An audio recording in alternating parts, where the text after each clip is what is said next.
ang nindot kaayong gideklarar ni Kristo dinhi sa atong ebanghelyo kining pag-ingon gyud niya nga kay gihigugma pag-ayo sa Dios ang kalibutan. So gihigugma gid ay sa Ginoo ang kalibutan. Sige, lingay mong tupad. Ing nalipay ka nga naapil ka sa kalibutan. Ana. Pero nganong nag-ingon man si Kristo, ayaw ninyo higugmaa ang kalibutan.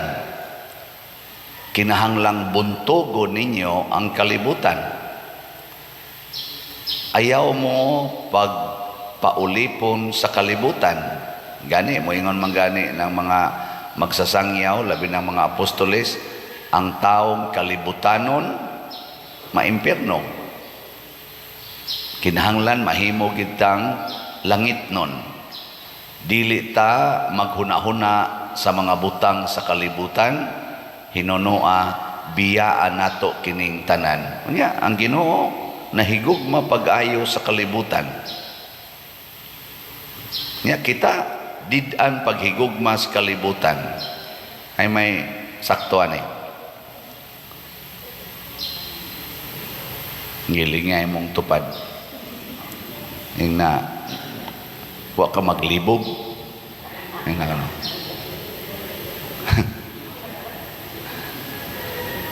Ano na siya? Gihigugmag maayos Ginoo ang kalibutan nga iya gining gianhi o gipakamatyan. Nga naman, tungod kay gusto taniyang tudluan unsaon paghigugma ang kalibutan. Unsaon man paghigugma ang kalibutan, mga igsoon, kinahanglan higugmao nato sa selfless way, dili sa selfish way. Sa may binisaya na, higugmaa ang kalibutan sa way paghigugma sa imong kaugalingon. Ayaw higugmaa ang kalibutan nga nahigugma kas imong kaugalingon. Nga naman, kay kung ang ato ng kaugalingon mo'y atong tagaag paghigugma, kanang mahimo natang sintro sa atong kaugalingon, di na sad ta mahigugma sa kalibutan. Gani, gamito nato ang kalibutan aron pagtagbaw sa atong kaugalingon. Nya kay ang atong kaugalingon di man gyud matagbaw, guba ang kalibutan. Kung kitang tanan magsige na gamit sa kalibutan para sa atong personal nga katagbawan, personal nga security, personal nga kaluwasan, patay gining kalibutan. Muna si Kristo, unsa man iyang gipakita, kay gihigugma man niya ang kalibutan, ang una gyud dili siya manghukom sa mga tao dinhi sa kalibutan. Di siya mosilot sa mga tao dinhi sa kalibutan. Sige, ikatulong lingi sa imong tupad. Ing na wa ka manghukom sa imong silingan.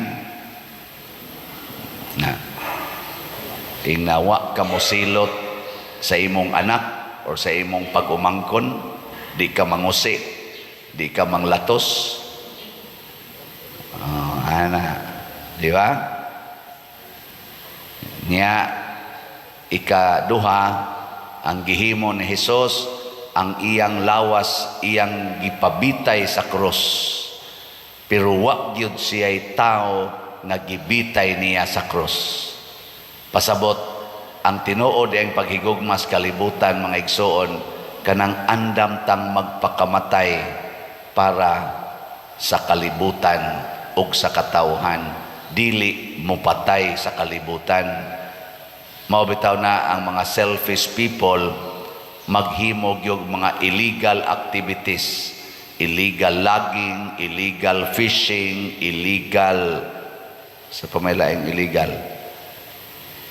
illegal mining, illegal quarrying, illegal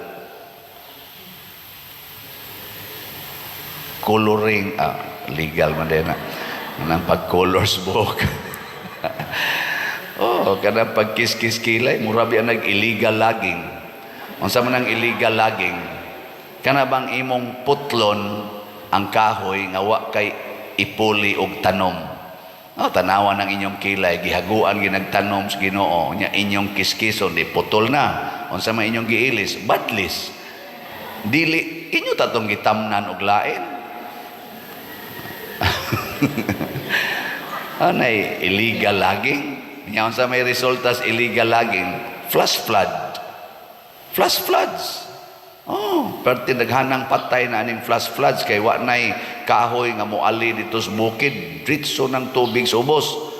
Asa man na padong ang singot, anha man na magsugod sa tong agtang ang singot, tanawa di ba binig-ana diri dritso sa imong mata. Kay ngano man wa na may ali. Imo namang giputol. Mura sa na siyang illegal logging. Nya kana sang kuan.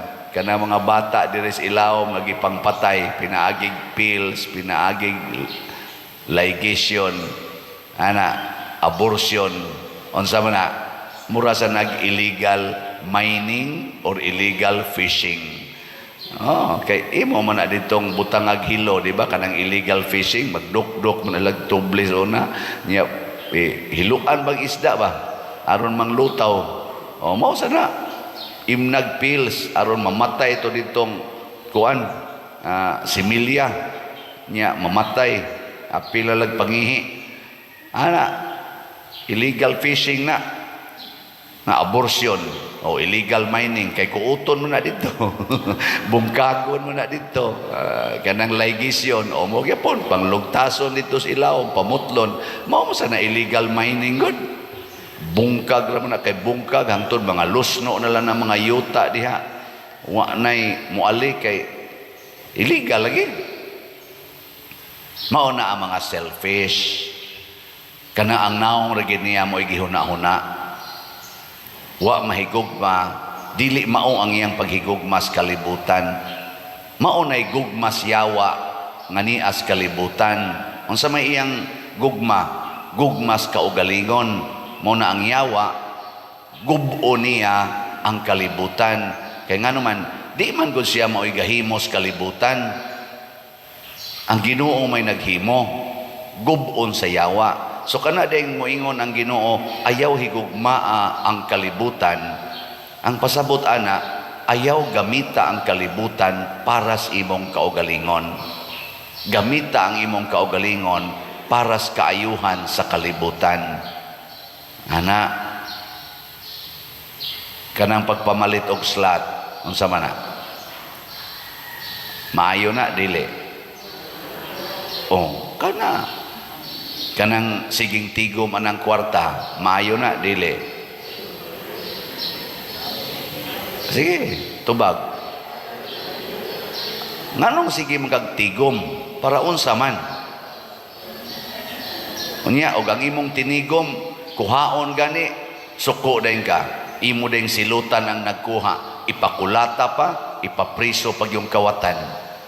O niya, nisilot na ka sa imong isig katao. Tungod na sa imong pagtigom sa kwarta. Muna, ang kanang pagtigom o kwarta, di na maayo. Kana magsikag tigom o kwarta para sa imong kaugalingon, di na maayo yun. Hindi. Kaupat nga lingi sa imong tupad.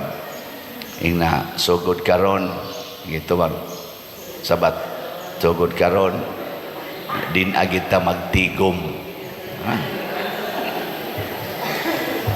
ingkaw niya pa der unsa na malay para sa among future kinsa man day nag-atiman sa atong future ang nahigugmang tinud-anay sa kalibutan ang tinuod nga nagbuhat sa kalibutan ang tinuod nga tinubdan sa tanan mo'y nag-atiman sa atong future.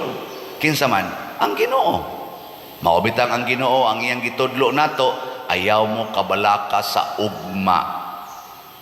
Ayaw mo kabalaka sa ugma.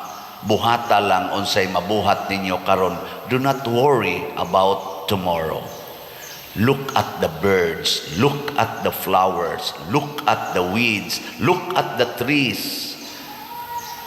Nga naman di ay, nagsige rin na silang paningkamot para silang future. Matod pa ganis Ginoo, giatiman maginas Ginoo, nga mubukad ang buwak karon, malaos lasad ini kaugma, kamo pa kaha, nga anak yun mo sa Ginoo, ayaw kabalaka, kay labaw pa mogbili, kay sa usa ka panon ni ining mga langgam nga gagmay. Di ba? Kanindot ana nga pasalig, pero di kita mo salig. Anha kita mo salig anang atong tigom yun, tigom og thousands, tigom og millions, tigom og billions, tigom og trillions.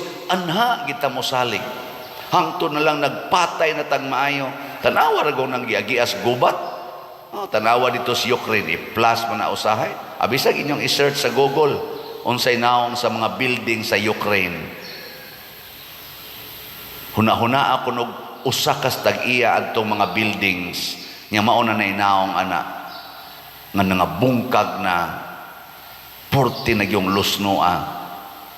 Tanawang naong aning mga tao nga igo sa lusno aning mga yuta kay nag landslide tungod aning mga illegal nga mga quarrying, illegal mining, illegal logging. Tanawa luoy kay mga naong. Pero tanawa ning mga taong naghigugmaay. Kana ba mga taong nagtinabangay?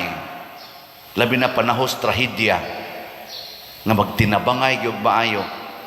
Matandog tao.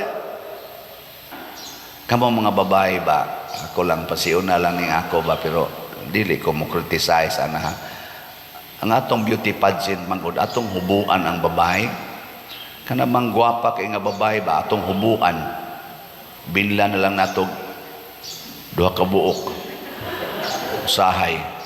Nganong inana man na? Pangutan ako no kamo mga babae, nganong inana man? Mao ba na ang pagpakita sa beauty nga di na nimo alihan ang imong lawas aron mahimo kang beautiful? Ito ba? Dili ka na selfish way of showing beauty? Kamu mga babae, kusog na ba kayo mong mupakpaka na?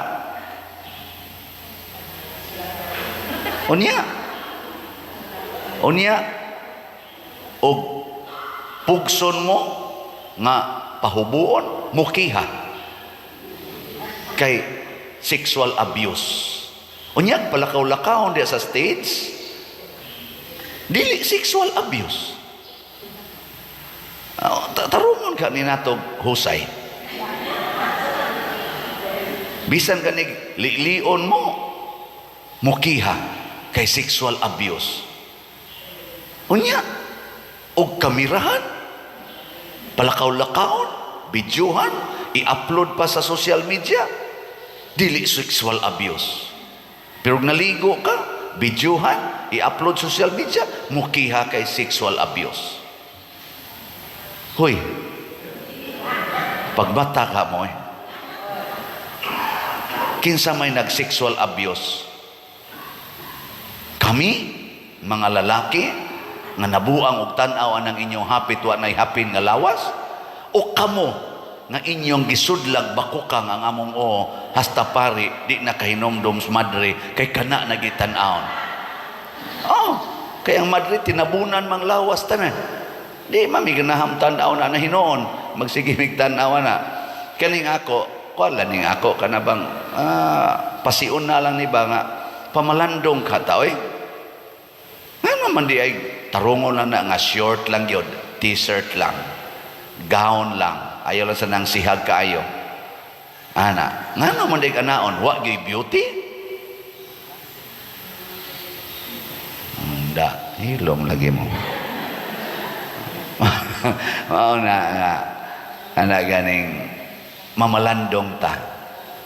Kay basig dili na ni love of God ang atong gisunod sa pag-express sa atong beauty, labi na ninyo mga babae, basin og love for the world and of the world. Kinahanglan ang atong gugma Diyos nun. Pasabot, ang ikatulong paagis Ginoo sa paghigugmas kalibutan, iyang gipapas ang sala sa kalibutan. Ang pagpapas sa sala maogyoy measurement of true love. Mabitan nang ningon ko, ang love ug ang lust di gid na magkuyog. Ang kaulag ug ang gugma lahi gid na.